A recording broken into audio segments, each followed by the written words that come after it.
ជំរាបសួរបងប្អូនទាំងអស់គ្នាថ្ងៃនេះខ្ញុំនឹងបង្ហាញពីរបៀបធ្វើនំកងរបស់ខ្មែរយើងដើម្បីឲ្យនំកងផាន់យើងមានរសជាតិឆ្ងាញ់ល្អគឺយើងត្រូវប្រើជាមួយនឹងស្ករត្នោតតែប្រសិនបើបងប្អូនរកស្ករត្នោតអត់បានទេគឺយើងអាចរកស្ករអំពៅជំនួសក៏បានដែរ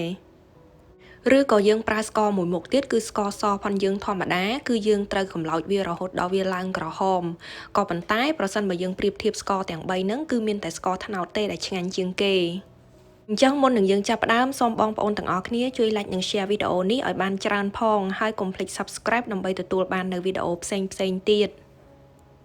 ចា៎នេះគឺជាគ្រឿងផ្សំរបស់យើងមានដូចជាម្សៅអង្ករដំណើបនឹង310ក្រាមស្ករត្នោត100ក្រាមខ្ទិះដូង100មីលីលីត្រល្ងស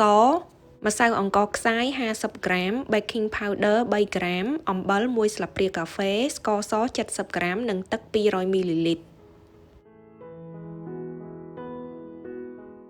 ចាឥឡូវនេះគឺយើងនាំគ្នាមកលាយម្សៅធ្វើនំទាំងអស់គ្នានេះគឺជាម្សៅអង្ករដំណើបបន្ទាប់មកទៀតគឺយើងចាក់ម្សៅអង្ករចូលទៅហើយមូលហេតុដែលខ្ញុំលាយជាមួយម្សៅអង្ករហ្នឹងគឺដើម្បីកុំឲ្យនំផាន់យើងហ្នឹងវាទន់ខ្លាំងពេករួចហើយគឺចាក់ស្ករសអំបិល baking powder ឬក៏ម្សៅដុតនំចាក់ចូលរួចហើយគឺយើងត្រូវកូរគ្រឿងស្ងួតទាំងអស់នោះឲ្យវាចូលគ្នាបានសព្វល្អ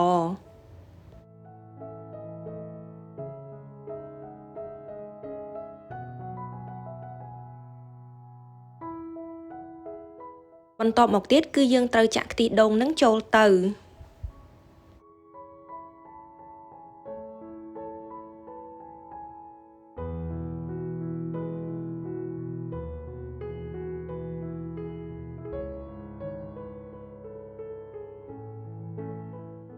បន្ទាប់មកគឺយើងដាក់ទឹកធម្មតានឹងចំនួន200មីលីលីត្របន្ថែមចូលទៀត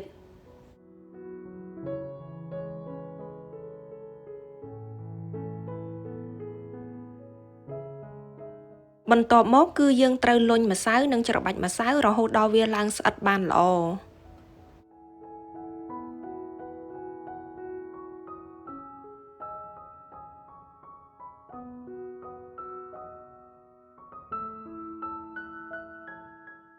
រយៈពេលដែលយើងត្រូវញីម្សៅនឹងគឺយើងប្រើពេលត្រឹមតែ1ទៅ2នាទីអីទៅបានហើយ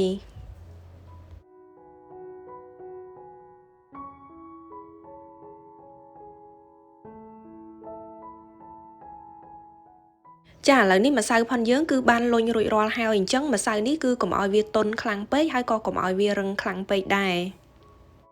នៅពេលដែលយើងលុញម្សៅរួចរាល់ហើយគឺបងប្អូនអាចយកវាមកចៀនតែម្ដងអញ្ចឹងគឺចាក់ប្រេងឆាឲ្យច្រើនទៅរួចហើយត្រូវទុកប្រេងឆានោះឲ្យវាឡើងក្តៅសិនរបៀបធ្វើម្សៅនំកងគឺមានច្រើនរបៀបបងប្អូនចង់ធ្វើបែបម៉េចក៏បានដែរឲ្យតែងាយស្រួល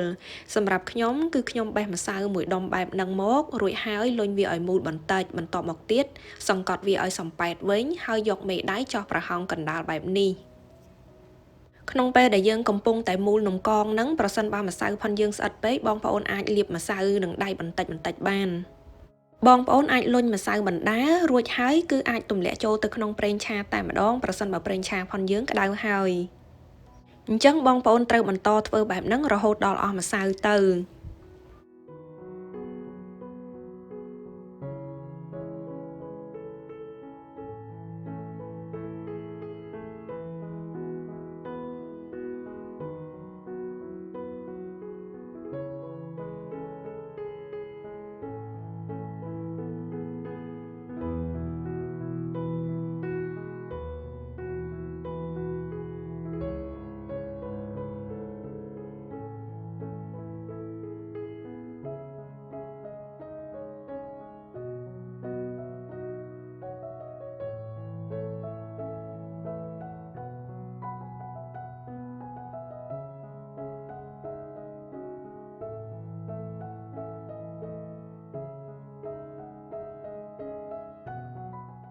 នៅពេលដែលយើងទម្លាក់ម្សៅនំកងចូលទៅក្នុងប្រេងឆាប្រសិនបើយើងកាន់ដៃតែមួយចំហៀងវាធ្វើឲ្យនំយើងចេញជាពងក្រពើបែបនេះអញ្ចឹងយល់ល្អគួរតែកាន់ដៃពីរទើបនំយើងបានចេញរាងមូលបន្តិច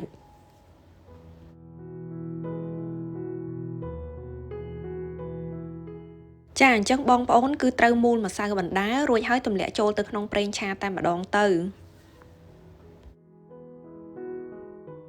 នៅពេលដែលនំយើងឆ្អិនវានឹងអណ្ដែតឡើងលើបែបនេះហើយពណ៌របស់វានឹងប្រែទៅជាក្រហម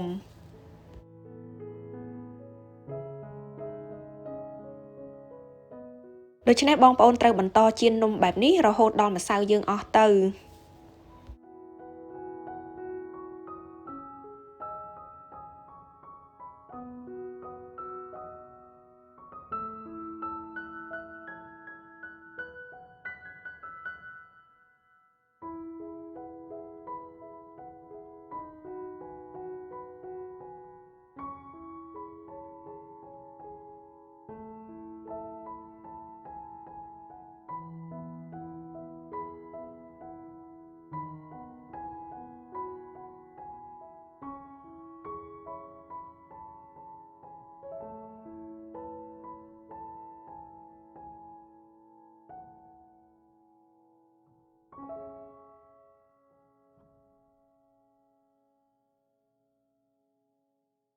ឥឡូវនេះគឺដល់ពេលដែលយើងត្រូវមកធ្វើស្ករដើម្បីជ្រលក់នំម្ដងអញ្ចឹងគឺខ្ញុំប្រើស្ករត្នោតចំនួន100ក្រាមហ្នឹងដាក់ចូលទៅលើខ្ទះឆារបស់យើង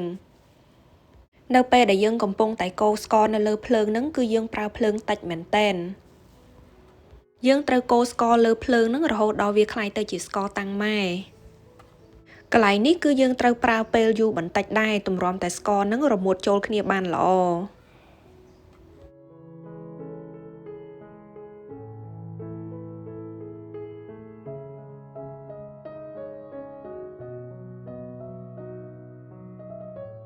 នៅពេលដែលយើងកំពុងតែកូរស្ករហ្នឹងគឺយើងអាចចាក់ល្ងសចូលទៅក្នុងហ្នឹងតែម្ដងបានហើយបងប្អូនត្រូវកូរស្ករនោះឲ្យជាប់ដៃបើមិនអញ្ចឹងទេវានឹងខ្លោច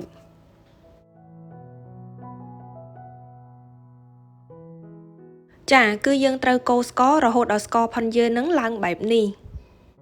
នៅពេលដែលស្ករផុនយើងរួចរាល់ហើយគឺបងប្អូនត្រូវយកនំដែលយើងចៀនរួចនឹងមកជ្រលក់ក្នុងស្ករនោះហើយនំដែលយើងទៅតែជ្រលក់ស្ករហើយថ្មីនឹងយើងកុំដាក់ត្រួតលើគ្នាបើមិនអញ្ចឹងទេវានឹងស្អិតស្ករជាប់គ្នាពេញនឹង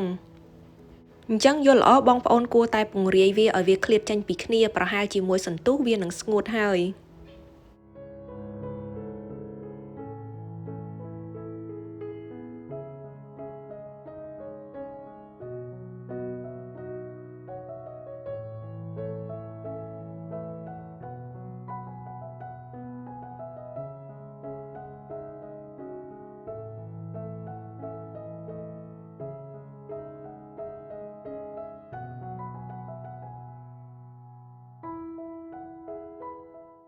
ចំពោះស្ករមួយខ្ទះនេះគឺខ្ញុំកូរយូរជាងខ្ទះលើកមុនអញ្ចឹងនៅពេលដែលយើងយកនំមកជ្រលក់នៅក្នុងស្ករនេះរួចហើយទុកឲ្យស្ងួតស្ករនេះវានឹងស្វិតជាងនំមុន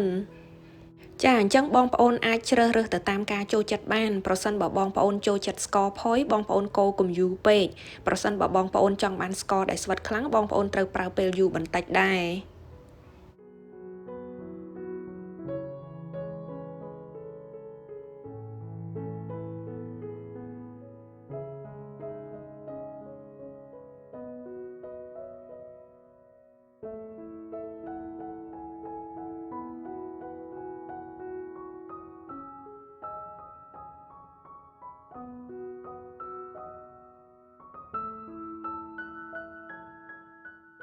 ចាឥឡូវនេះនំកងរបស់យើងគឺបានធ្វើរួចរាល់ហើយអញ្ចឹងក៏សូមអរគុណចំពោះការមើលវីដេអូមួយនេះហើយចាំជួបគ្នានៅក្នុងវីដេអូបន្តទៀតជម្រាបលា